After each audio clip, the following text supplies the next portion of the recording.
In 1907, Britain and France embraced Russia. They used honey, in a triple alliance, Britain, France and Russia. And the honey that they used to trap Russia was that if we win the war that's coming with the Ottoman Empire, you will get Constantinople, which is what Russia wants. But they promised Russia one thing through the front door, and they took it back through the back door, like what they did to the Arabs. These are people with PhDs in deception. If they tell you that the sun is shining, don't believe them. Go outside and look up in the sky, see whether the sun is shining. When the Russian army had fought in the First World War and had suffered the most losses, the brunt of the kill were Russians. And they were now winning the war. And the Ottoman Empire was collapsing. And the Russian army is only an arm's length away from Constantinople. They don't want Russia to get Constantinople. No. So what did they do? Russian Jews organized and executed the Bolshevik Revolution, which overthrew the Russian monarchy. They killed the Tsar and the whole family, overthrew the government, and took Russia out of the war. So the Russian army had to stop in its tracks and could not go to Constantinople. In other words, the Russian Jews stabbed Russia in the back. They did more than that. They brought communism. Communism is not Russian. These dum-dums don't understand that. Communism was created to destroy Russia. Why don't these dum-dums understand it? Communism is not Russian. Communism was created to destroy Russia, to destroy the Russian Orthodox Church. So they brought communism in the Soviet Union. And for the next 60, 70 years, this Zionist-created entity called the Soviet Union waged war on religion, waged war on the Russian Orthodox Church, killed the priests, closed down the monasteries and churches and so on. 60, 70 years. And then, when the appropriate time came and Israel came into being, it is this same Soviet Union which opened the doors for millions of Russian Jews to now migrate to Israel. If you go to Israel today, you might believe you're in Russia. So many people speaking Russian. These are the Russian Jews. And then the Soviet Union, 6 years after Israel came into being, did something strange and mysterious. Crimea is Russian territory. Crimea is a part of Russia.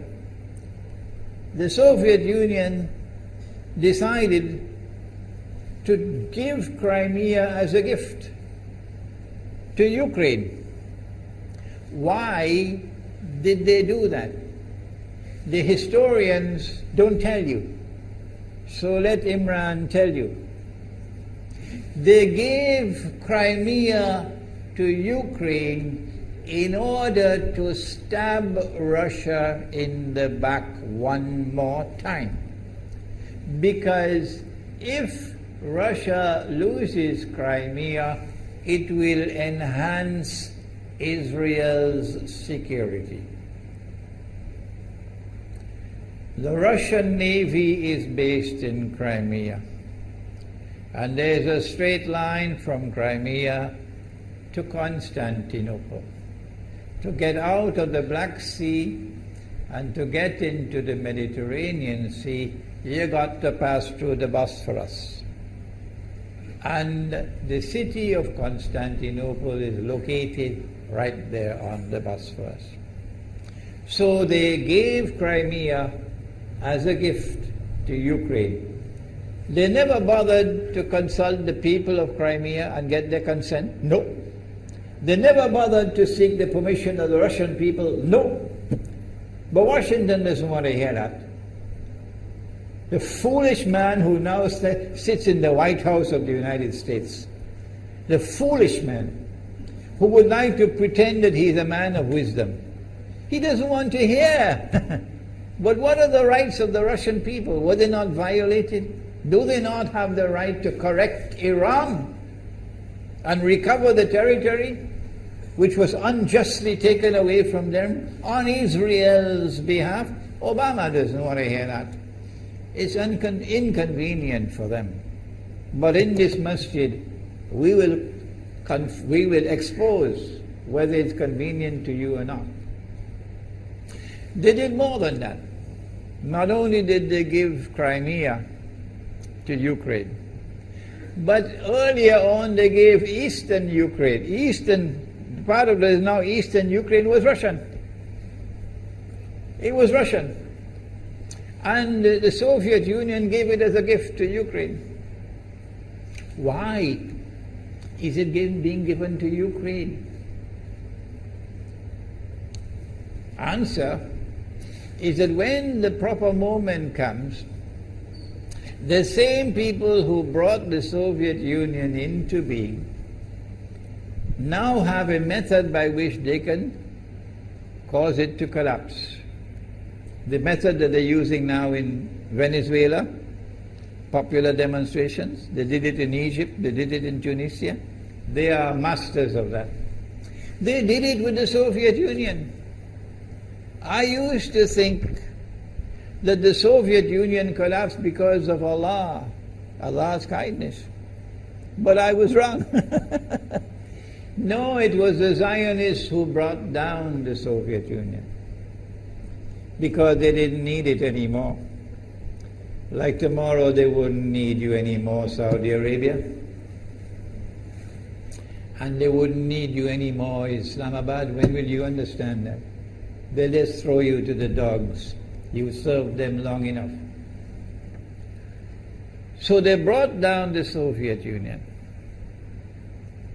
Why? So that Ukraine might emerge as an independent state. That's danger for Russia. They've prepared the way. And now Ukraine emerges as an independent state. So the rope is around Russia's neck now. And from that day, when the Soviet Union collapsed, until yesterday, the relationship between Russia and Ukraine was always problematic. But the people of Ukraine still had the good sense and wisdom to appoint a government that was pro-Russian. The Zionists decided it's time for us to use our, the street demonstrations. And last October, November, December, the world witnessed Caracas all over again. And eventually, the Zionists got what they wanted. You have the money, and you can send in your special people, snipers who will kill, and so on, throw petrol bombs and so on. And eventually they got what they wanted. They created enough havoc. May Allah protect Malaysia from that. Ameen. Ameen. And the president of Ukraine fled. He's a democratically elected according to your method, Mr. Obama, according to your system. He's a legally elected president of Ukraine. And he had to flee. And these hypocrites in Washington and London and Paris who would like us to believe that they are honorable men. They are not. Instead of standing on the side of the legally appointed president and demanding the rule of law, they all showed their colors as hypocrites in immediately recognizing the new government in Ukraine. The new government in Ukraine is anti-Russian. That's what they wanted. That's why they brought down the Soviet Union, to bring in a Ukraine into being as independent state, and then to eventually get an anti-Russian government in Ukraine. If by Allah's kindness Putin had not intervened and been so spectacularly successful, this is what the plan would have been. The new government in Ukraine would have joined NATO, and Russia could not stop it. And when the new government in Ukraine joined NATO, NATO will then send its armed forces into Ukraine. It could include nuclear weapons. Then Ukraine will pick a fight with Russia and decide that Russia must now vacate Crimea. Shut down your naval base. The rope is now tightened around your neck. Russia has to put its tail between its legs and withdraw its fleet, Black Sea Fleet, from Crimea. Russia is no longer a naval power. Crick crack, you finish, and Israel will celebrate. That was the master plan. But Allah planned, and Allah's plan was successful. And it is time for the Muslim world to recognize and to see, I cannot influence governments, so what can I do? Don't bother, you waste your time with governments. But the people can understand that this was Allah's plan. They planned, the enemy planned for so long, and at the last moment Allah intervened. And Putin was able to get the people of Crimea to vote in a referendum. And they voted 90-something% in favor of returning to Russia. They were a part of Russia, and they want to return to Russia. So Putin was successful in delivering to the Zionist movement the first defeat it has ever suffered, significant defeat, in the more than 100 years since the Zionist movement was established. If that is not a sign from Allah, it's time for you to wake up.